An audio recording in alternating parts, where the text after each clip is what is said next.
Wrapping up the first week of the PFT Live hiatus with a Friday edition of PFT OT. Plenty of things still happening in the NFL as we get closer and closer to the low point of the annual news cycle. One thing that we're keeping an eye on, especially because it's Friday and we know that the NFL likes to dump bad news into that late Friday afternoon window in the summertime. Deshaun Watson, is today the day that we find out what the league is proposing by way of a suspension? Remember, three-step process. First, the league proposes a suspension. Second, the independent disciplinary officer, retired Judge Sue L. Robinson, decides what the punishment will be. And three, if there is any discipline imposed at all, the commissioner is responsible for handling the appeal. It could go up, it could go down, it could stay the same. But it all begins with the NFL proposing a suspension. And there was reporting yesterday that the league, the union, and Deshaun Watson working on a potential settlement. Some people are like, well, what? How can that be? It happens not infrequently where you will see an announcement of a suspension and the player, as part of the announcement, says he's not going to exercise his appeal rights. That implies there's been some sort of a negotiated outcome. It is fine, it is fair, it is proper, and it is a way to come up with a final number that works for everyone. The problem is, from the league's perspective, with the sensitivity that justifiably applies to the perception that maybe the league doesn't go far enough, if you negotiate a final suspension of, say, 6 games, knowing that it's the product of a back and forth that acknowledges the risks and the pros and the cons and the possibility that Judge Robinson will strike down whatever the NFL tries to do, you still have to sell that to the public. And it still comes off as the punishment imposed by the league, even if it is negotiated. And I wonder if there'll be greater transparency this time around than we usually see if there is a negotiated outcome. So the league can say, we wanted to do more, but there were reasons to negotiate something to a more acceptable level for everyone so we could move past this. And remember, one of the big pieces of leverage the union has here, the expressed intention, as reported by us and the Washington Post, to argue that any punishment imposed on Deshaun Watson must be proportional to punishment imposed on multiple owners, because the conduct policy says higher standard for owners, Daniel Snyder, Robert Kraft, Jerry Jones. That gives the NFL motivation to avoid this possibility of having the union delve into all sorts of facts and circumstances that the league would just as soon prefer to keep concealed, starting with the Commanders' investigation that the league has managed for nearly a year now to keep concealed. So, bottom line, barring a settlement, the NFL will be proposing a suspension and beginning the process. Will it be today? Will it be sometime in the next week? I can't imagine it being any later than next Friday. If the goal truly is to get this done by the start of training camp, and you've got these 3 steps you have to work through, anything after 4th of July, you're not going to have time to get it resolved by the start of camp, and then it becomes a challenge to get it resolved by the start of the regular season.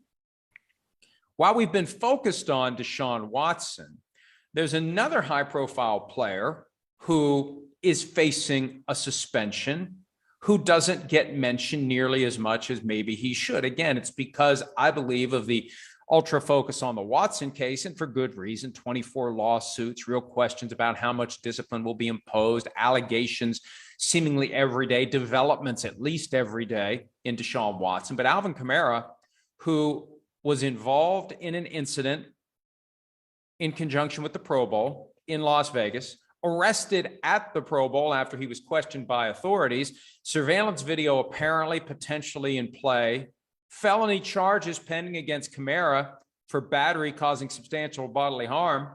Those felony charges still pending.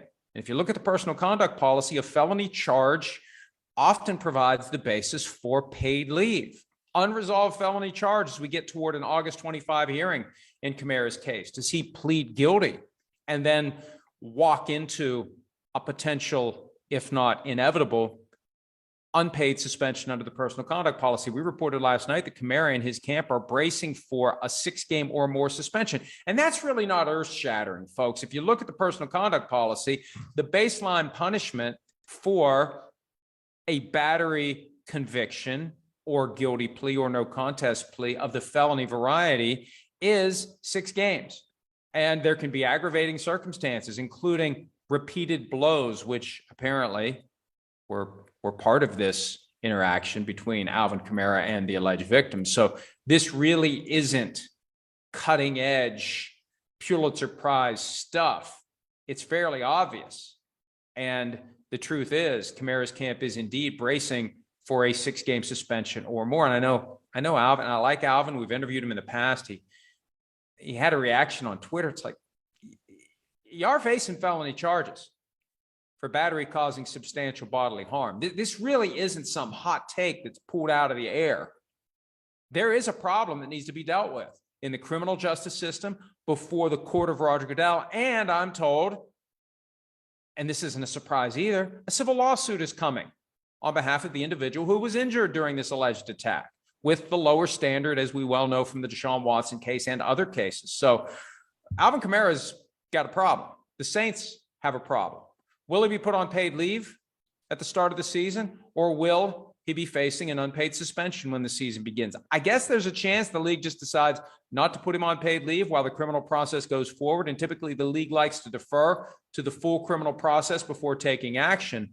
But again, this is one that really hasn't been noticed the way that it should, because the Deshaun Watson case continues to take up all the oxygen as it relates to the conversation and debate about NFL crime and punishment. Tyreek Hill has a podcast, if you haven't heard. Episode 1 dropped a couple of weeks ago. It Needed to Be Said is the name of the podcast. Well, episode 2, which was about half the length of episode 1, consisted almost exclusively, if not entirely exclusively, of reaction to the reaction to episode 1. Now, look, I really don't think it's sustainable if each episode is going to consist of reaction to the prior episode.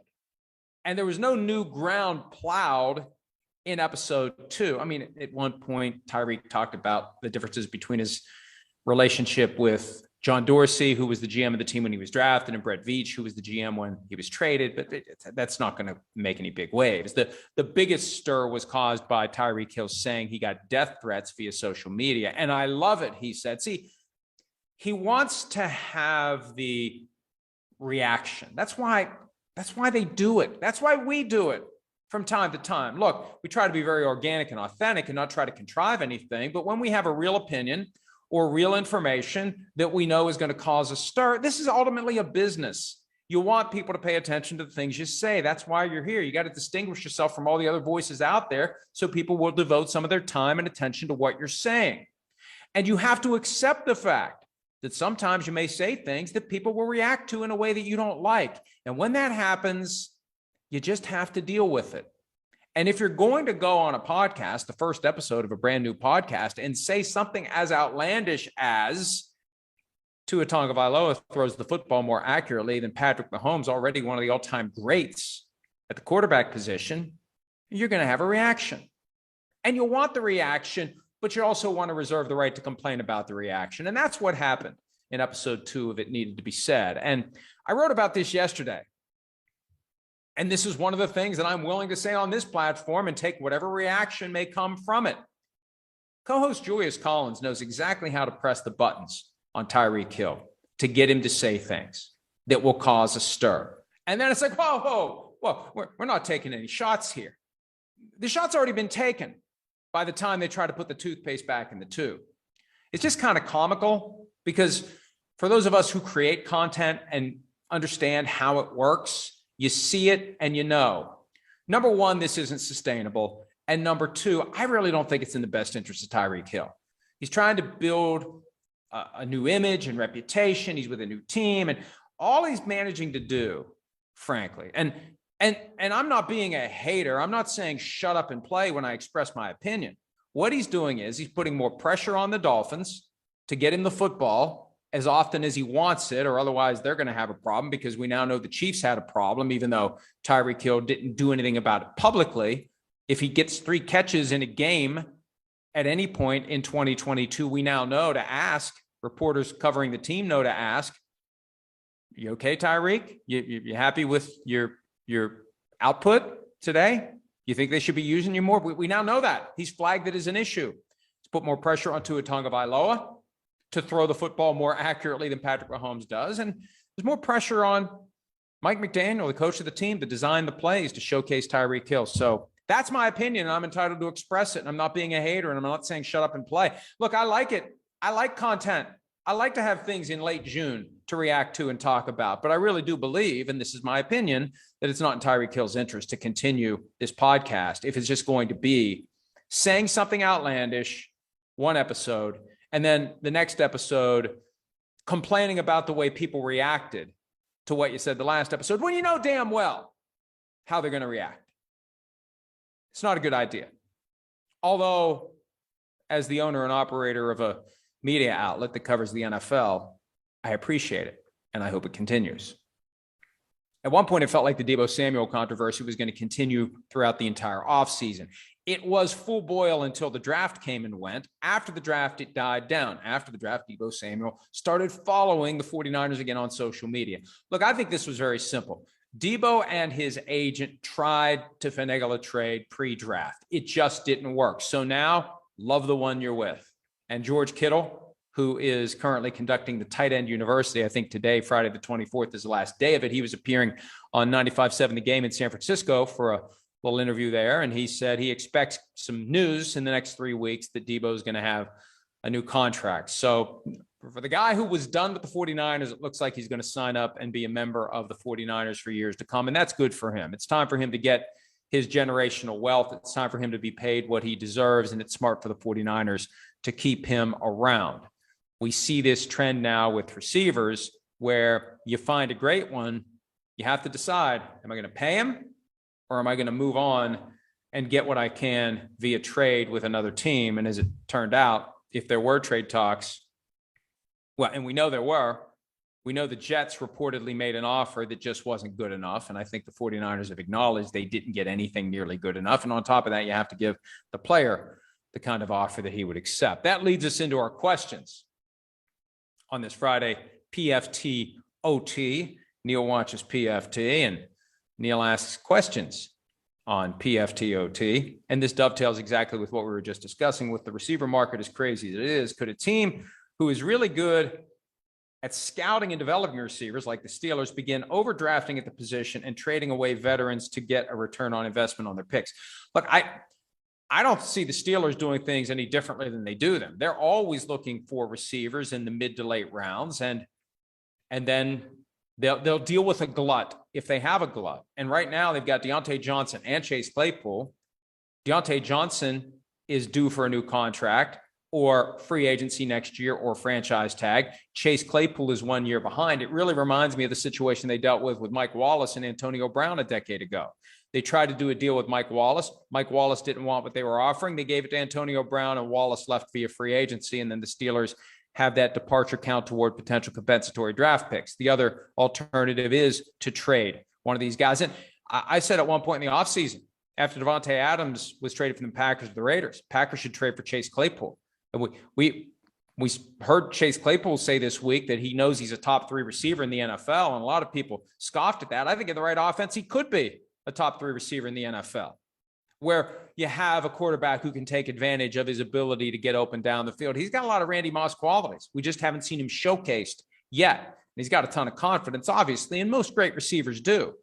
But it could be that Johnson gets paid and Claypool gets traded, and they continue to backfill with the young receivers that they have such a great knack for drafting. But that's the tension fundamentally for every team with a great young receiver. Do we go back to the well and draft and hope we can get somebody as good, if not better, and then trade this guy, or do we pay him? It's going to be a tough decision for a lot of teams as the market continues to go up and up and up. Another one from Neil Watches PFT. It seems like the Chiefs and the Packers are the teams that want draft picks to develop talent instead of the Raiders and the Rams who trade for talent. Will Patrick Mahomes eventually become disenchanted with that approach the same way Aaron Rodgers has? Well, look, you have to put a great team around a guy, and I'm sure they got Patrick Mahomes on board with the idea of trading Tyreek Hill and getting more assets for him, understanding that Mahomes is going to be the quarterback of the Chiefs far longer than Tyreek Hill is playing for the team, far longer than Travis Kelce is playing for the team, that there will be a revolving door of supporting characters that will come in and help Patrick Mahomes flourish year in and year out. You've got to do a good job of drafting and developing, though. The Packers have been obsessive about drafting and developing. The Chiefs this year went out and signed Marquez Valdez-Scantling, a free agent from the Packers, and Juju Smith-Schuster, a free agent from the Steelers. So they're more willing to go out and try to get veteran talent. But yeah, that's the challenge. If you're not going to pay the guys who develop as stars, can you replace them? Does it make sense to replace them or pay them? And one of the reasons we've seen so much activity with receivers being traded this year is you've got some teams that are willing to say F them picks and other teams that are willing to say, we'll take those picks. The Chiefs were thrilled to avoid the obligation to pay Tyreek Hill, to pick up 5 draft picks in return. And as we learned, and as previously mentioned from episode 1 of It Needed to Be Said, there were issues percolating between Tyreek Hill and the Chiefs. Maybe more than percolating. Maybe it was reaching full boil. And they managed to keep it under wraps. But that burden of having a guy who's not happy with how often he's getting the football, that can knock your team off balance too. So the Chiefs were happy to trade him. The Dolphins were happy to trade for him. The Titans were happy to trade A.J. Brown. The Eagles were happy to trade for him. The Packers were happy to trade Devontae Adams. The Raiders were happy to trade for him. That is the two sides that you need in order to make these deals happen. And I expect that they're going to continue. Neil watches PFT again. Do you think some of the owners are in bed with some of the Congress people? Representative Fox and Representative Comer seem to want to let everything slide and move on. I assume that's a question arising from Wednesday's hearing. And I don't know that. Look, I'm not. We've got kind of this knee-jerk reaction now that anybody who says something must be getting paid or must be in bed with whoever benefits from it. I just think this is more a reflection of the fundamental ideology. It's the Republican Congress people that want to ignore these issues, frankly, and not investigate big business, not investigate wealthy individuals, because the way it works, and this is not statement of political opinion. This is statement of political dynamic. The rich and the powerful business interests tend to be Republican and align with Republican members of Congress. And on the other side, the Democratic side, it's more about the average common person. That's just the way it is. So I've never considered, if somebody's on the take here. No, that's just the way it is. That's the ideology. That's the mindset. And it does benefit the NFL at times. It also hurts the NFL when Jim Jordan swoops in and starts pressing Roger Goodell on Jack Del Rio's fine. So the NFL can be caught in the middle at times, but most of the owners are of the conservative political mindset, in large part because they don't like paying taxes. And the more money you have, the more taxes you pay, you become more inclined to align with conservative political ideology, which favors reducing taxes. And yes, plenty of people, especially wealthy people, vote with their wallets. And it's amazing to me, frankly, how many people who don't have a lot of money don't vote with their financial interests and get caught up in social and cultural issues that cloud their thinking as to what it means to them financially to align with one party over another.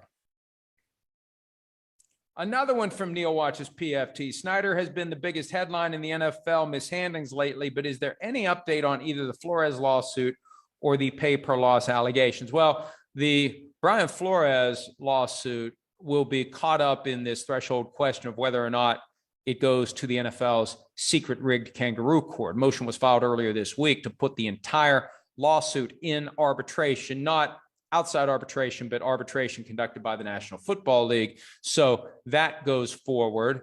As to the Ross allegation of offering Brian Flores $100,000 per game to lose in 2019 in order to enhance draft position, there's something in the paperwork filed by the NFL that hints at what the NFL may be trying to do there. No updates yet.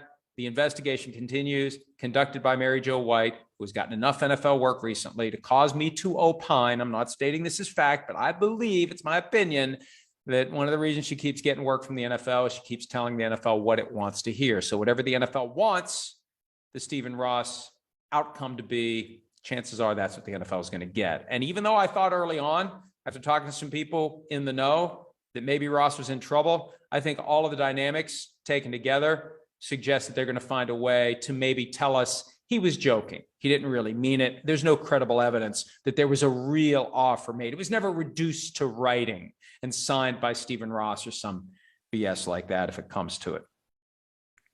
One more from Neil Watch's PFT before we move on. Is there any movement on a Kyler Murray deal? Would Kyler hold out of training camp without one? No word yet. I fully expect them to get something done before the start of training camp. But the question does then become, will he show up?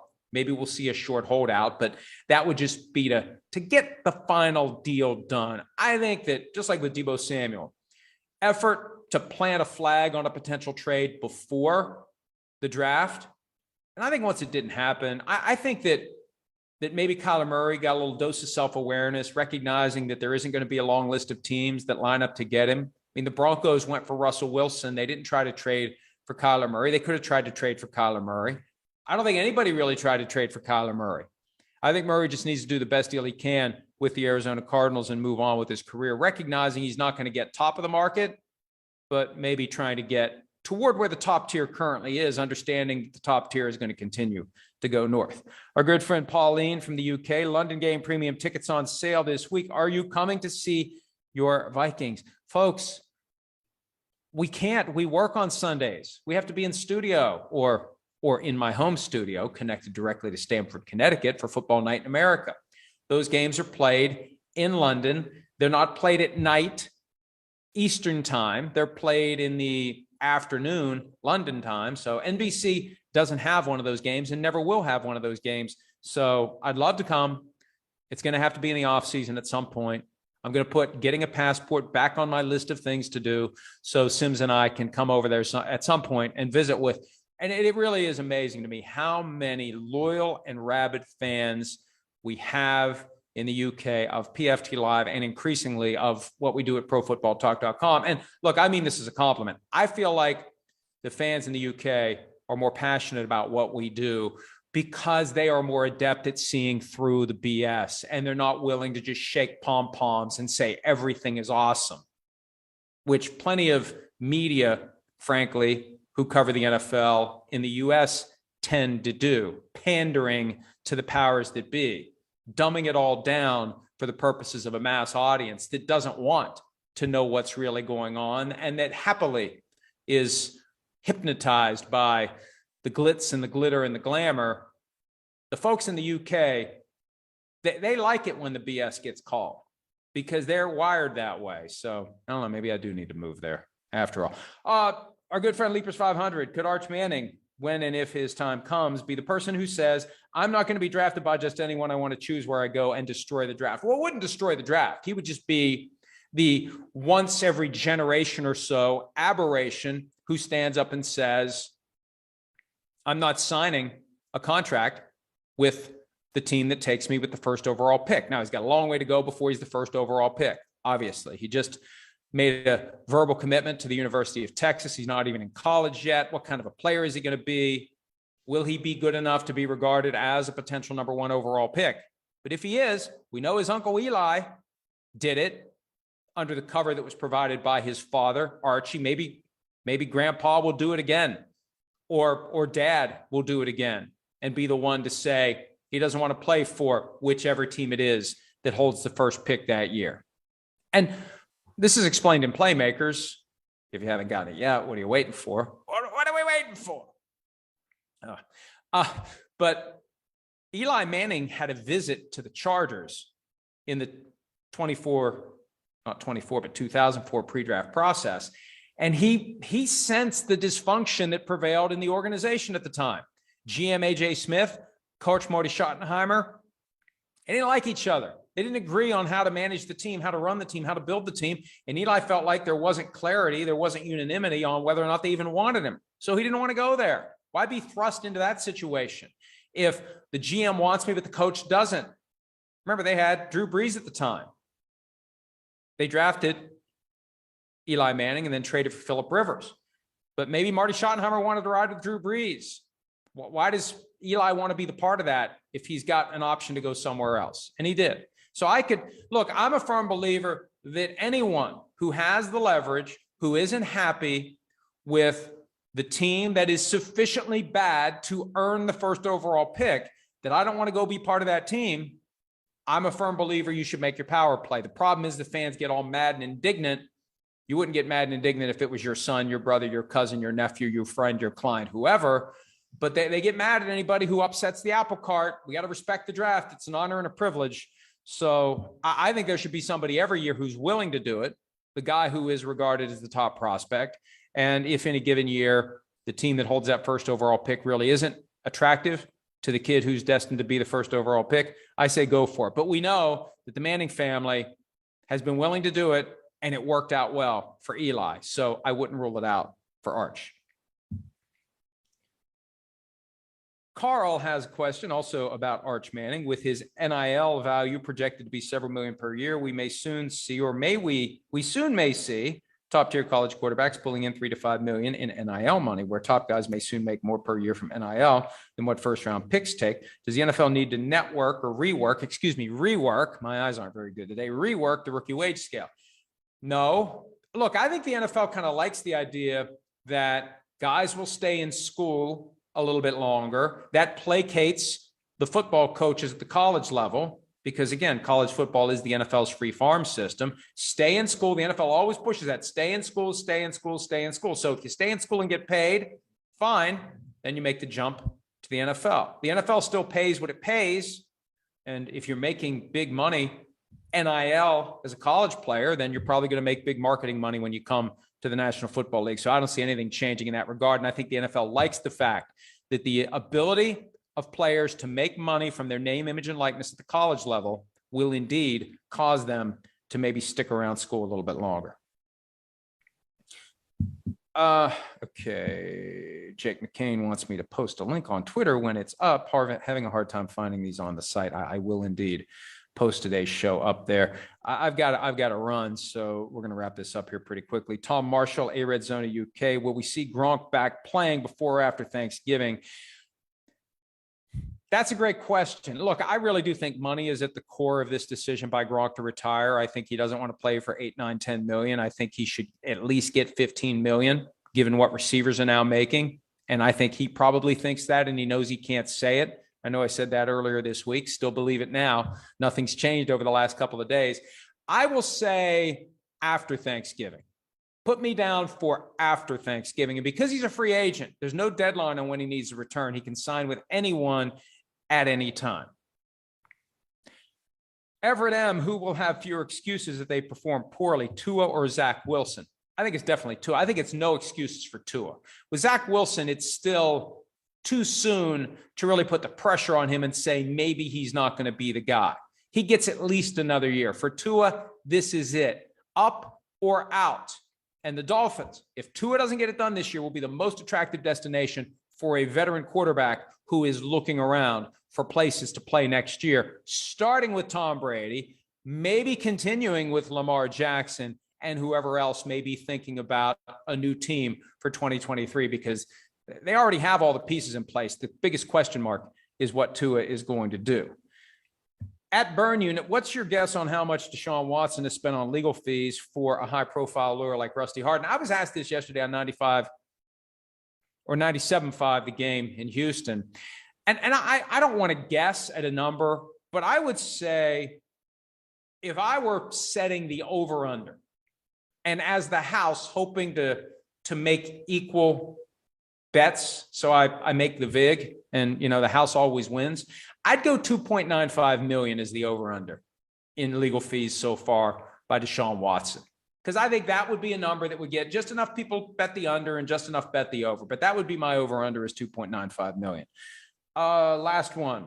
What happened to the John Gruden investigation? Well, the lawsuit's still proceeding. And I checked on this the other day. A final order has not yet been entered by the court denying the NFL's effort to force the case into the NFL's secret rigged kangaroo court, aka arbitration. What will happen is a final order will be entered. The clock will start ticking on appeal rights in Nevada. There are two different levels of appeal. What happens is it goes to the Nevada Supreme Court. It can refer it back to an intermediate level court. If it chooses to do that, issue plays out there with appeal rights back to the Nevada Supreme Court. Then after that, U.S. Supreme Court. And we have to assume the NFL will push it all the way to the U.S. Supreme Court because it did that with the argument that the St. Louis relocation litigation should go to arbitration. So this thing is going to be bogged down for a while in the question of whether or not John Gruden must go to arbitration. But hey, look, I want it to stay in court. I think it should stay in court. I think it's ridiculous that the NFL, hopelessly conflicted is Roger Goodell, when he's the one asked to decide these issues involving the teams that pay him or the league that he works for. Hopeless conflict of interest.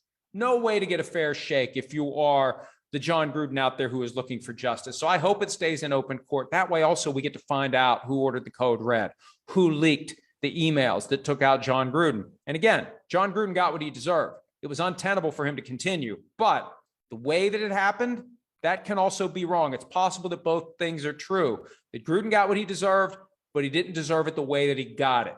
So it continues to unfold, and I have a feeling it will continue over the coming months and years. We will continue our conversation all weekend long at ProFootballTalk.com. And on Monday, another edition of PFT OT as PFT Live continues its annual hiatus. We'll see you then. Have a great weekend.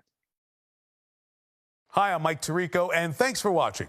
Make sure to hit subscribe for the latest news and highlights from NBC Sports.